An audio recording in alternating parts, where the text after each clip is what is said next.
And crime and violence must stop.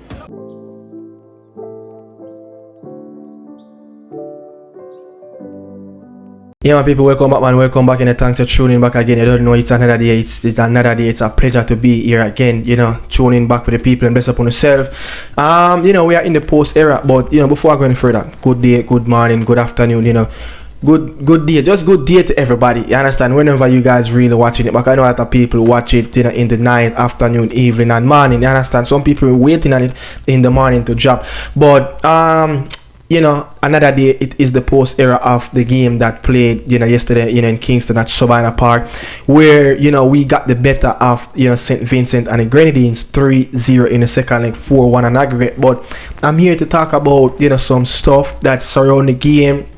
The future of Steve McCLAREN, and also a very prominent coach in the coaching world in Jamaica. David Ferguson giving stakes on Richard King, whether he's a good fit to start in that starting lineup for the Reggaeboyz moving forward, and whether what's his stand around the group of centre back that we have in the selection pool. And also he give his take, is it that Steve McCLAREN is depending on assistant managers to do the job for him, so you will hear Dave and Ferguson talk about that as well. But that's where the show is heading today, and I will be right back after this. Reggaeboyz starting to pick up the tempo. Slide tackle by Charles, and the shot in the back of the net. I'm here to talk about the whole situation with Richard King. Should he continue as the partnership at the centre back position with Ethan Pinnock? Dave and Ferguson give his takes on that, and this is what Dave and Ferguson have to say, on Richard King, and whether he is that defender will complement Ethan Pinnock, because Ethan Pinnock is our best centre half in the selection pool. This is what the Mount Pleasant assistant coach has to say about Richard King surrounding his selection pool, whether he's better than what we have, and whether he should be the one that moving forward with Ethan Pinnock in the future. In terms of the centre half pairings, who would your first choice be to play with Ethan Pinnock? Good question. I think Ethan is more of a ball user, a dominant centre back. Yeah. But I think with him, you have to play him with more of an aggressor to actually get the best out of him. That's my personal position. Yes. Damian Lowe is, for me, still that person. Mm-hmm. Once he's on it, Mm-hmm. he's at that level. I think King and Pinnock are a little bit similar on the same side. But I don't think they complement each other as best as how they can. Mm-hmm. So you want a more aggressor and somebody to be paired with him. So probably Low for now, based on what is available to us, might be an option. We hear Dave and Ferguson, we hear him, and he have said that, look, both players are similar, both players are very calm, both players are very, very similar. It's a lot of similarity in traits of wanting the football on their feet, calm. They're very good at the football, of bringing the football out. And Richard King, look, a young player, Ethan Pinnock, experienced player of over 100 caps in the Premier League. So that's a big gap of experience right there. So look, I understand. He said both players, Richard King, he will probably see it a little bit difficult for him to complement Ethan Pinnock, because he's not that aggressive, and the rest of the defenders that we have, the likes of Joe Latibody, not so much of erratic. He could make unpredictable decision in his challenge. He's more of a calmer side than on the more erratic side. Deshaun Bernard, I think he's a balance. He's 50-50, but he can be a lot, rational in his challenge. Not Hector, Mason Holgate. Mason Holgate, is that one you will say, he is a little bit of a hot-headed. The Damian Lowe and the Ethan Pinnock, I think that's the most played partnership in the back for the Reggaeboyz in the era of Steve McCLAREN. And I must say, Richard King, he's coming up against, the likes of Ethan Pinnock, who played in the Premier League, Joe Latibodier, who was in an academy in the Premier League, Man City, applied his trade, a championship player, Deshaun Bernard coming from a Premier League team. So these players have developed, at a Premier League in an academy. Ethan Pinnock is a different pathway of more of coming from lower down the league, fight his way up. So I wouldn't say, Richard King, at this moment is probably better than everybody. I think he's right up there when you're talking about. I don't want to grade what those players did at the club level. I want to grade how the players played in the national team, because this is what we're talking about, the national team. So I'm saying, Richard King at the level for the national team, he's not far away from any of those players. And Damian Lowe is a very, very important player for us, even in this era. Moving forward, his leadership, his rational challenge, and it's going to be needed at time, because you're going to need that player to make that last ditch challenge. And look, it have to be rational at times, so you're going to have that aggressive physical game, so everybody will be needed in the future. But is it Ethan Pinnock and Richard King is that key pieces moving forward for Steve McCLAREN? Let me know down there in the comment section. But in the national team, I just think that at this moment Richard King is right up there in terms of, look at how, he handled the football. Look at how he handled the pressure. Look at how he played the football. Mason Holgate, those players that played in the Premier League, they are not far, as if maybe Richard King is probably ahead of even Mason Holgate and how he played. We haven't seen the best of Holgate as yet, but we have seen the likes of King come on in games. Start the last 4 games, matter of fact, both in the local camp and this camp, so let me know in the comment section what you think about Davian Ferguson. Comment about Richard King, and also what you guys think and overall of the where King stand in the selection pool moving forward, especially in the Gold Cup. Should Richard King be that man to start alongside Ethan Pinnock over Damian Lowe? I could understand you're going to have games that you're going to need, Damian Lowe, Deshaun Bernard, arguably can be in the top 10 top championship defender. Mason Holgate, start to win back his game, start to play very well over the last 5 months for West Brom. So players there is really, getting into groove. Meanwhile, Joe Latibodier on the other end just can't get in Frank Lampard team anymore. So I'm just saying, man, let's see what's going. Let's see what the fans will say in the comment section. I will be there. But moving forward again, another clip, from Davian Ferguson, that he did the interview with Oral Chase on radio, yesterday morning, and this is what he has to say around whether this is the reason why Steve McCLAREN team looks so shaky in the last couple of games. Is it because Richard Artis was snapped up away from, the Reggaeboyz team, with Ole Gunnar Solskjaer moving to Turkey with Besiktas? And this is what the prominent coach has to say on McCLAREN and his coaching staff. Far are looking towards in the future.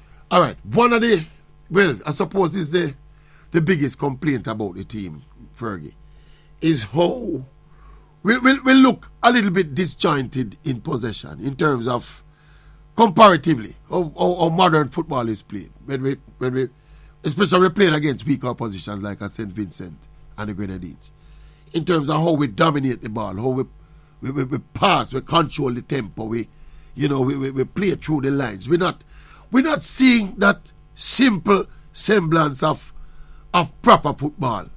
And all of this, is in comparison to the rivals we'll be facing for a place at the World Cup, And I think quite rightly, fans are getting a little bit concerned. With a coach's eye, how concerned are you? We ran through the team almost a while ago, in terms of the overall performance and what we're building up towards with the team.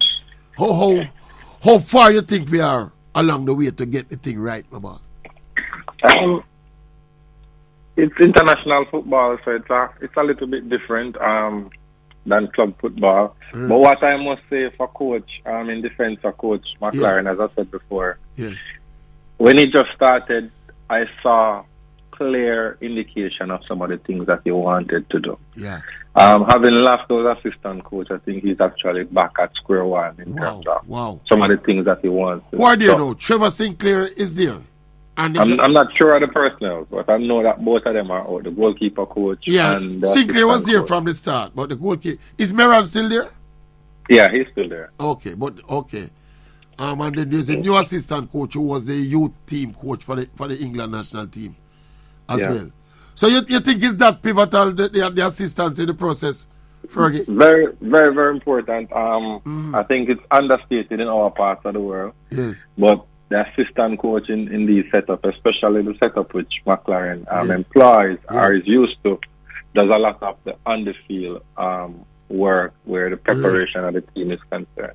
He's from, as you rightfully know, the Sir Alex Ferguson era, who is that type of manager who has employed good assistants to actually carry out what he wants in terms of his vision for the team. Yeah. So I think it's important to note. I think we have to give them a little bit more time. It's not hard to fix because, as I said, it's international football, so you take it on a game-by-game basis. But fans are rightfully not pleased because they want to see their team performing at a once you settle the team more than anything, brother. For sure. Yeah, sure. And it's concerning when you look at the Panamanians and the Costa Ricans and the Hondurans in terms of what they're doing. That's the point. That's the ultimate goal. Concerning. Yeah. You know, so this is my take. You know, it can be somewhat true because in the first couple of games, especially the Cuba game, the Honduras game away, and the Guatemala game away, you know, winning back-to-back games and Central American side for the first time a coach have done that. You know, we seen a little bit more balance. You know, the team, you know, played with a swagger. You know, the team did play a little bit, you know, quicker than how they played in that first leg against Vinci. And, you know, we probably could have seen a little bit of what Steve McLaren wanted to try to achieve. And the big blow came, you know, right after, you know, the November window end.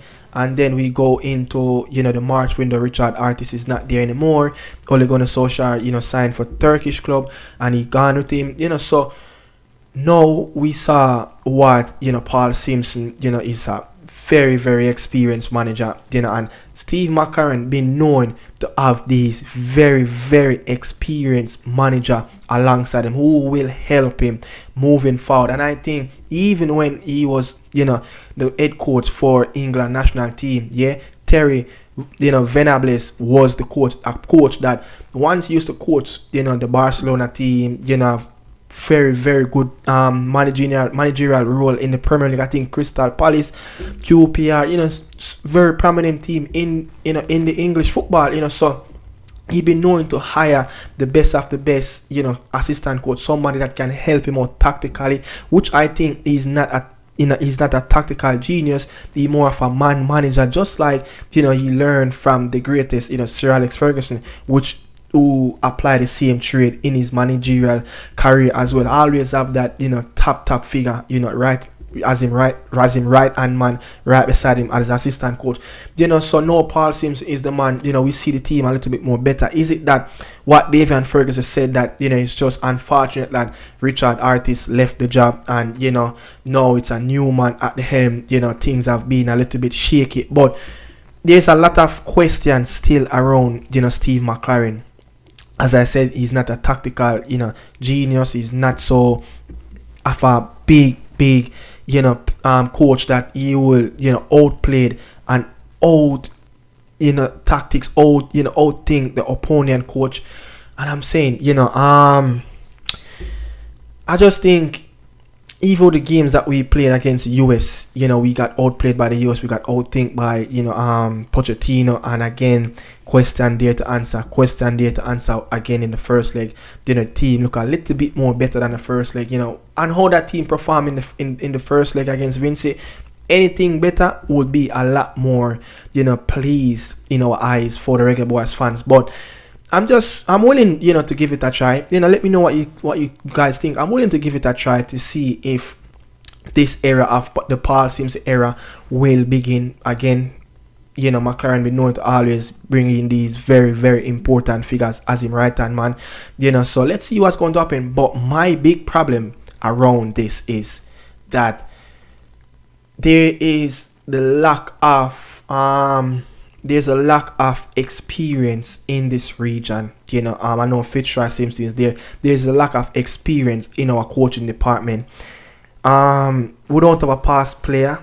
We don't have somebody. Yes, we have Meran Garden, but I don't think Meran Garden is equipped enough, you know, to really, you know, get that job done for Steve McClaren. I know you have experience, and you know, a lot of managers, and you have the experience going away trips, you know, in the CONCACAF World Cup qualifiers and stuff like that. But when you talk about someone that who is highly qualified, yeah, who have done it also on the playing pitch, you know, other teams that we're going to come up against in the World Cup qualifier, the Panama, the Costa Rica, the Honduras, you know, the Guatemala, the El Salvador, yeah, those teams, especially the Central American teams, they equip, yeah, they are very, very experienced manager. And I'm just going to run through some of the managers and the assistant managers who is also, you know, backing up these managers, especially the foreign managers who's coaching some of those Central American teams. You know, the Panama team, Christiansen, yeah, you know, he's a Danish / you know, a Spaniard. He worked with his right hand man who, you know, once was a coach in the Barcelona setup. I think his name is Avi. Yeah, I think his name is Avi. And look, that is right hand man. But you have another, you know, individual who is on the bench, you know, who name as Jorge Valdez, yeah, a Panamanian, a player who have, you know, played in this region, a player, you know, who is a coach at this moment, you know, who have qualified, who have a UEFA Pro license with him. And even when you watch the Panama game versus US, that Panamanian team, they have Christiansen who is shouting out, giving instruction. You know, you have Avi who is shouting out, giving, you know, the defensive line a lot of, you know, instructions. And you have Jorge Valdez as another assistant coach under Thomas Christiansen, yeah, who is a Panamanian, is experienced, highly trained, skilled, you know, manager, and a player that who have done it at his playing career. We don't have that experience. We don't have that luxury in our selection pool. And then, you know, when you know, move, I give you something again. You know, when you move on, you know, to Honduras, you know, Ronaldo Ruida, a coach that who I think this is his second stint as an Honduras manager. You know, he have experience, you know, he know what it is. Yeah, he's a South American, so he'd have that similarity just as, you know, the CONMEBOL region. He has, you know, a player goes by, you know, the name David Suazo. Yeah, David Suazo have his UEFA Pro license. David Suazo, you know, old, you know, scouting job, technical director job, you know, managerial job in Italy. You know, a player that used to play for Inter Milan, Cagliari. You know, so he's a very, very, very experienced, you know, player in this region. You know, a very good experience, you know, in Europe, in Italy, where you learn his trade. You know, so with that player as an ex-Honduran, he understand what it is, and he can help Ronaldo Ruida down the line as well with some of the other, you know, important figures in Honduras football. Is also, you know, is a part of, you know, the structure going forward as well. You know, and also, you know, once used to have, you know, Figueroa was once around. I don't know if he's still around the Honduras team. You know, you have Wilfred Palacios, you know, was around as well with this Honduras team. But if you go to Costa Rica, you know, you have, you know, Miguel Herrera, you know, a Mexican coach who have coached the Mexican team for more than 2+ years. I think it's 3 years and a couple months. Yeah, he coached a team, had a World Cup, and I think when he was at that job, he was the last coach that done really well for Mexico in a World Cup tournament. You know, so with that man, he's a Mexican, you know, he walk with his crew, you know, and if you look at, you know, Miguel Herrera, he walk with, you know, Alvarado Galindo, you know, very experienced manager at this level. You know, even when you go down, you know, the food chain, you know, Guatemala, it's a Mexican coach in Luis Tena, a manager that, you know, used to coach, you know, the Mexican team, have that experience. You know, when you go to El Salvador, have a Colombian, Hernan Gomez, he have Juan Carlos Seriano, El Salvadoran, a former player, a coach again who is highly skilled, trained, who hold a UEFA Pro license. So I'm saying, you know, we don't have that experience that can help Paul Simpson and also Steve McCLAREN, just like what we saw, you know, at the Nations League when the team, you know, went to Arlington, Texas. You know, you have Freddie Man Butler with the team, you have Ricardo Baby God.